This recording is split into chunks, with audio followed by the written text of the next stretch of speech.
தீட்சை அப்படின்னா என்னன்னு பார்க்கலாங்க. சில பேர் சொல்லுவாங்க, நான் தீட்சை வாங்கியிருக்கிறேன். உடனே நம்ம சில பேர் தீட்சை வாங்கியிருக்கேங்கிற எனக்கு அறிவே இல்லை அப்படின்னு சொல்றது உண்டு.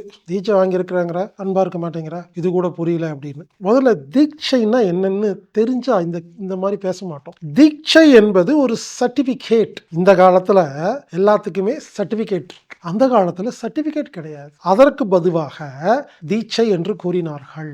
தீட்சை அப்படின்னு பார்த்தீங்கன்னா, ஒரு சில ஆசிரமங்கள்ல ஒரு சில குருநாதர்கள் என்ன பண்ணுவாங்க, நீங்க அந்த ஆசிரமத்துல போய் ஜாயின் பண்ணீங்கன்னா, நீங்க இந்த ஆசிரமத்துல சேர்ந்திருக்கீங்க அப்படிங்கிறதுக்கு தீட்சை கொடுப்பாங்க. அப்போ ஒரு சில ஆசிரமங்கள்ல நீங்க தீட்சை வாங்கிட்டீங்கன்னா என்ன அர்த்தம்னா, சேர்ந்திருக்கீங்கன்னு சர்டிபிகேட். ஒரு சில ஆசிரமங்கள்ல ஒரு சில குருநாதர்கள் என்ன பண்ணுவாங்க, சேர்ந்து கத்துக்கிட்டு முடிச்ச உடனே நீங்க இந்த பயிற்சி எல்லாம் தெரிஞ்சுக்கிட்டீங்க அப்படிங்கும் பொழுது தீட்சை கொடுப்பாங்க. அப்போ கோர்ஸ் கம்ப்ளீட்டட் சர்டிபிகேட். ஒரு சில ஆசிரமங்கள்ல நீங்க சேரணும், பயிற்சி எல்லாம் முடிக்கணும், அப்புறம் பார்ப்பாரு ஒழுங்கா பண்றீங்களா இல்லையான்னு பார்த்துட்டு, சரியா பண்ற சரியான ஆட்களுக்கு மட்டும்தான் தேர்ந்தெடுத்து தீட்சை கொடுப்பார். அது என்னன்னா, கைவல்யமானவங்க. இப்படி ஒவ்வொரு ஆசிரமத்துல ஒவ்வொரு குருநாதரும் ஒவ்வொரு காலகட்டத்துல நிறைய தீட்சைகளை கொடுத்துருக்குறாங்க. உடனே தீட்சை அப்படின்னாவே தீட்சை வாங்கினவங்க எல்லாம் ஞானிகளும் கிடையாது, தீட்சை வாங்கினவங்க எல்லாரும் புரிஞ்சுக்கிட்டவங்களும் கிடையாது.